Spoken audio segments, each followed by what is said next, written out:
예, 오늘은 이 여호수아 10장의 말씀입니다. 요 10장의 말씀에 이제 여호수아가 나이가 많아서 늙었습니다. 모세는 이미 가나안 동편에서 죽었고, 여호수아가 인도하여 이스라엘 백성들이 요단을 건너서 여리고성과 아이성과 또 많은 성들을 이제 무찔렀습니다. 그렇게 하여 하나님께서 이스라엘 백성들에게 주시고자 하신 땅들을 이스라엘 백성들에게 주셨습니다. 그런데 오늘 여기의 말씀은 이제 여호수아가 나이가 많아서 늙었으므로 곧 이제 하나님께로 가게 될 터이기 때문에 남은 땅들은 남은 이스라엘이 이제 정복을 해야 되고 가나안 땅을 정복을 해야 되는 그런 과제가 남았습니다. 이때에 하나님께서 말씀하시기를 이 남은 땅에 대해서 말씀하십니다. 블레셋 땅들이 남았습니다. 그리고 애굽 앞 시홀 시내에서부터 가나안 사람에 속한 북쪽 에그론 경계까지 이런 블레셋 사람의 5 통치자들의 땅들이 그렇게 남았습니다. 또 가나안 족속의 땅 시돈 땅이고 머리아 아모리 족속의 경계 아벡까지 이렇게 해서 쭉 이제 하나님께서 말씀을 주시는데 이렇게 결론적으로 말씀하십니다. 너는 이 땅을 9지파와 므낫세 반 지파에게 나누어 기업이 되게 하라 그렇게 말씀을 하셨습니다. 자, 여기서 우리가 주목해야 될 것이 무엇입니까? 우리가 앞서 12장까지 여호수아가 살아있을 동안에 물리친 그런 땅들이 있었습니다. 여리고성을 비롯 시작해서 아이성 그리고 이제 많은 땅 하솔왕 야빈이 차지하고 있었던 땅, 그 다음에 아스돗 이런 땅들이 있습니다. 자, 그런 그 땅들은 여리고성이나 대표적으로 아이성은 이미 싸워 이겨서 정복하였기 때문에 당연히 이스라엘 백성들이 그 땅을 차지하는 것은 틀림이 없습니다. 믿지 않을래야 믿지 않을 수도 없지요. 그런데 문제는 뭡니까? 오늘 여기 13장에서부터 말씀하시는 여호수아가 이제 늙어서 하나님께로 가야 되면 아직 정복하지 못하여서 남은 땅들에 대해서 하나님은 지금 어떻게 말씀하시는가라는 것입니다.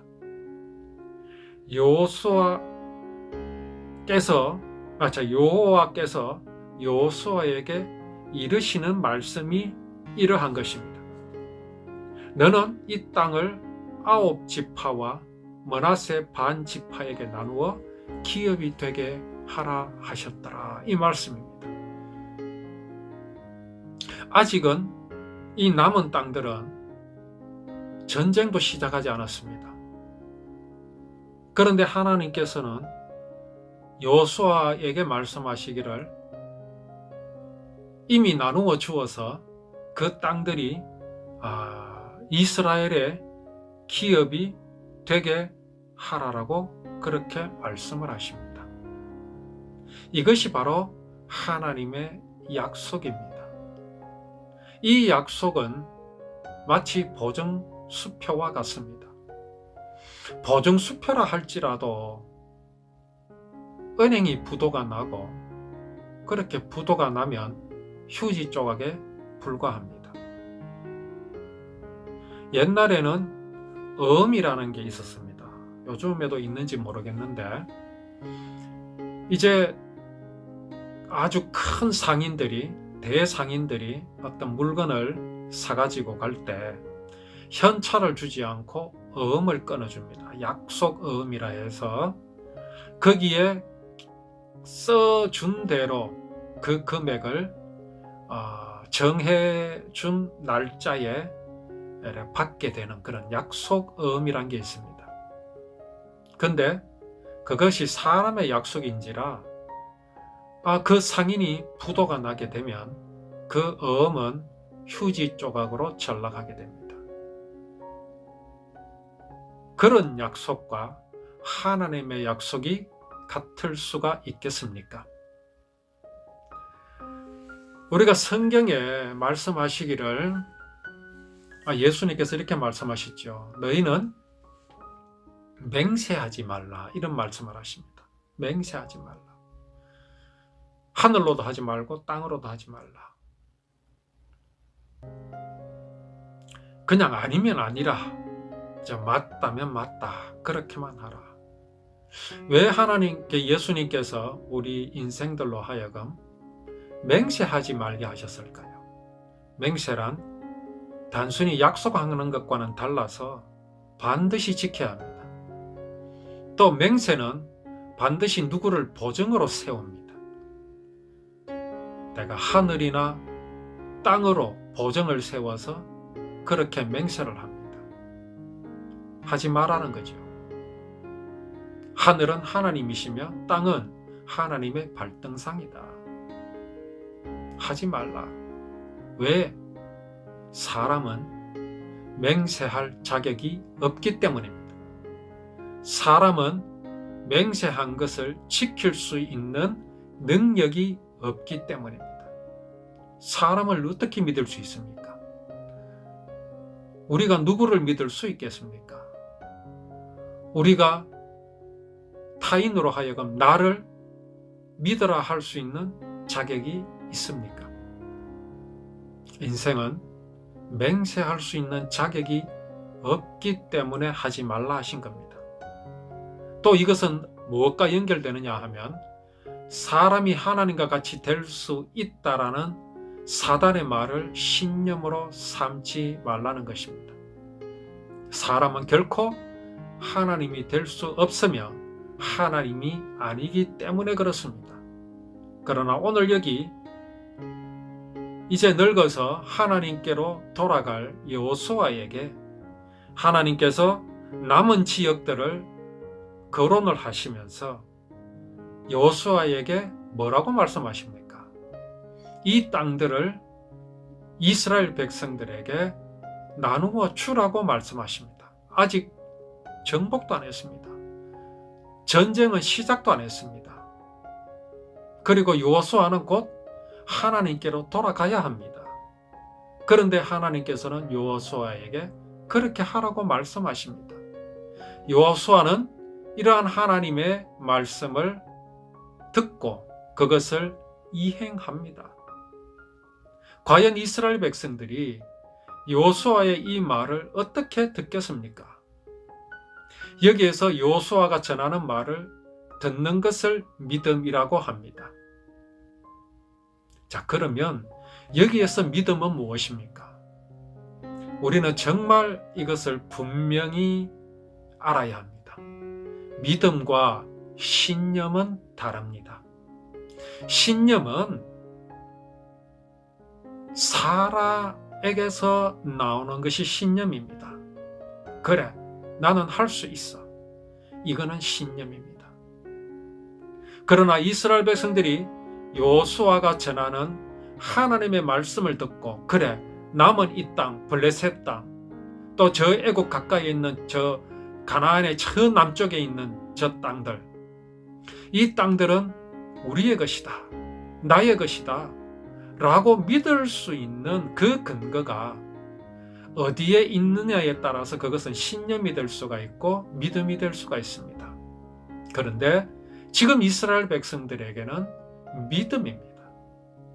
그들은 지금 믿고 있습니다. 자, 그게 왜 믿음이라고 말할 수 있는 것입니까?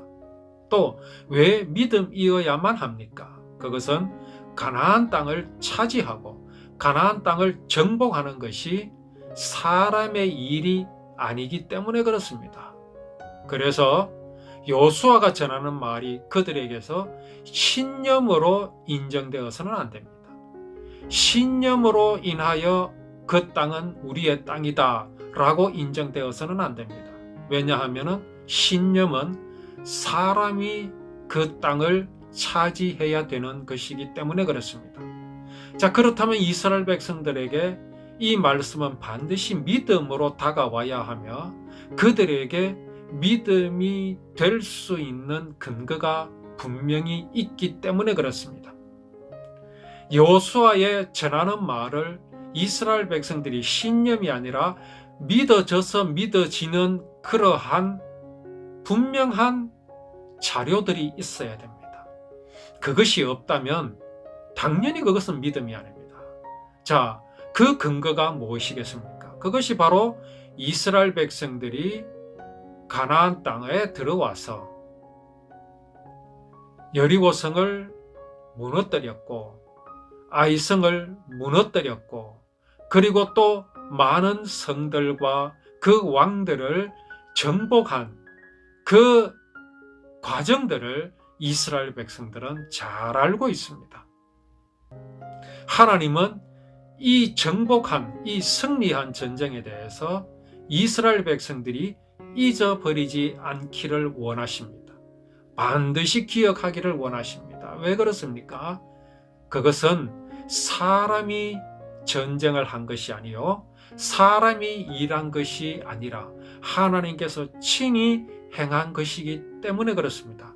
이것을 이스라엘 백성들이 기억해야 할 중요한 이유는 이러한 모습, 이러한 방법으로 하나님께서는 구원을 이루실 것이기 때문에 그렇습니다. 그래서 이스라엘 백성들은 이 전쟁 하나라도 그들은 잊어버려서는 안 됩니다. 하나님은 당신께서 약속하신 것은 반드시 지키시는 하나님이신 것을 그들은 기억을 해야 되기 때문에 그렇습니다. 오늘 여호수아로 통하여서 하나님께서 가나안 땅을 그들에게 주시겠다고 하신 이 말씀을 이스라엘 백성들은 믿어야 합니다. 그리고 그 믿음의 근거는 지금까지 지내온 것들을 보면서 믿어야 합니다. 그런 것들을 깡그리 잊어버리고 그 모든 근거도 없이 그래 내가 믿습니다 하는 것은 하나님께서 기뻐하시는 믿음이 아니라는 말씀입니다. 자, 이에 연장하여 우리가 생각할 것이 있습니다. 이스라엘 백성들은 이렇게 믿었으니까 뭘 하겠습니까? 어떤 현상들이 나타나겠습니까? 당연히 나타나는 현상들이 있어야 되겠죠. 자, 저기 멀리 있는 저 블레셋 땅, 저 애국 가까이에 있는 가나안 저 남쪽의 저 땅, 하나님께서 우리에게 주시겠다? 이스라엘 백성들은 믿었습니다. 당연히 그 믿음의 근거는 그동안 지켜봐 왔던 것입니다. 그들이 경험했던 것들입니다. 하나님께서 친히 이기시고 승리하신 것들을 보았습니다. 그래서 믿었습니다. 자, 그러면 이제 이 믿음은 어떠한 현상으로 나타나겠습니까? 그것은 바로 그들이 나아가서 블레셋과 싸우는 거죠. 신념도 얼마든지 그렇게 할 수 있습니다. 블레셋과 싸울 수 있습니다. 남은 가나안 거민들과 싸울 수 있습니다. 신념도 그렇게 할 수 있습니다. 믿음도 그렇게 할 수 있습니다. 여기에서 어떤 차이가 있겠습니까? 신념도요, 얼마든지 사람을 용감하게 만들어서 능히 전쟁에서 이길 수 있게 만들 수 있습니다. 그러나 믿음과 어떤 차이가 나겠습니까? 특히 가나안 땅에서 말입니다. 가나안 땅은 신념으로 얻는 땅이 되어서는 안 됩니다. 믿음으로 얻어야 되는 땅입니다. 왜 그렇습니까? 여기에서 하나님께서 구원을 이루실 것이기 때문에 그렇습니다. 신념으로 가나안 땅을 얻게 되면요, 이스라엘 백성들은 하나님을 믿지 않기 시작합니다. 하나님이 필요 없게 되기 시작합니다. 모든 것에 하나님은 사라져버립니다. 하나님이 사라져버린다는 것은 무엇을 의미하겠습니까? 그렇죠? 구원이 없어지는 겁니다. 인생은 그때부터 하나님 없는 삶을 살아가게 됩니다. 그것이 지금 가나안 땅에 살고 있는 사람들의 현재의 모습입니다. 그들은 하나님 없이 살아왔습니다. 누가 그렇게 살아왔습니까? 여리고성의 기생 라합이 그렇게 살았습니다. 기브온 거민들이 그렇게 살았었습니다. 그렇게 살아왔던 그들의 마음에 무엇이 없었습니까? 생명이 없었습니다. 구원의 확신이 없었습니다. 늘 죄 가운데서 죄책감에 사로잡혀 내가 죽으면 어떻게 될까 하는 두려움 가운데 살았습니다. 돈을 벌어도 만족이 없었습니다. 시집가고 장가를 가도 만족이 없었습니다. 더욱 부자가 되면 될수록 허무함만 더했습니다. 왜 그렇습니까? 그거 치고 갈 것도 아니고 가져갈 것도 아닌데, 죽고 남은 영혼인데, 그 영원한 삶을 내가 어느 곳에 있을 것인지 알 수 없었기 때문에 그렇습니다. 그것이 신념으로 살아가는 인생의 모습입니다. 하나님께서는 이스라엘 백성들에게 신념으로 살아가는 것이 아니라 하나님을 믿는 믿음으로 살아가기를 원하십니다. 그 하나님께서는 우리를 창조하셨고 우리에게 생명을 주신 하나님이십니다. 우리는 그런 하나님의 사랑을 배반하였지만 하나님은 그 죄악을 영원히 없었던 것으로 하여 주시기 위해서 당신이 친히 사람의 몸을 입고 이 땅에 오시기로 약속하셨습니다. 그 약속을 이루신 땅은 누구의 땅이어야 합니까? 당연히 여호와 하나님의 땅이어야 합니다. 여호와 하나님의 백성의 땅이어야 합니다. 그렇다면 이 땅은 누가 정복을 해야 하며 누가 그 땅을 차지해야 합니까? 당연히 여호와 하나님께서 차지하셔야 합니다. 그렇다면 그 땅을 차지하기에 나서야 하실 분이 누구십니까? 당연히 하나님이십니다. 그 전쟁은 누가 하셔야 합니까? 당연히 여호와 하나님이십니다. 그것을 이스라엘 백성들은 목격했습니다. 그것을 목격했기에 오늘 여호수아가 하나님의 말씀을 전하는 너는 이 땅을 9지파와 므낫세 반 지파에게 나누어 기업이 되게 하라 하셨다라는 말씀을 이스라엘 백성들에게 전할 때 아직은 그들을 만나지도 않았고 그들과 전쟁도 안 했지만 이스라엘 백성들 마음속에는 이미 이루셨던 것을 또 이루어 주실 것이라는 믿음이 그들에게 있게 된 것입니다. 이렇게 전쟁을 해야 되고 이렇게 그 땅을 차지해야 됩니다. 그래야 이스라엘 백성들은 무엇을 기억하겠습니까? 여호와 하나님의 구원의 언약을 그들은 기억할 것이며 그 후손들에게도 그 사실을 전하게 될 것입니다. 하나님께서 이 가나안 땅을 이스라엘 백성들에게 친히 주시겠다고 하신 이유를 우리는 분명히 기억하여야 합니다. 그리고 그렇게 약속하신 하나님께서는 그 모든 약속을 이루시기 위해서 친히 하나님께서 행하신 것을 우리는 기억해야 합니다. 이것이 오늘 내게 이루어 주신 구원이며 앞으로 우리의 삶에 있어서 하나님께서 나를 향하여 계획하신 모든 계획이심을 우리는 잊어버리지 말아야 할 것입니다. 이를 위하여 우리들에게 복음을 주셨고 복음을 위하여 우리가 비록 적은 무리지만 이렇게 모여서 하나님께 예배하고 있다라는 사실을 우리는 기억하여야 합니다. 이것이 바로 우리에게 참으로 복된 하나님께서 주신 은총이심을 우리는 기억하여야 할 것입니다.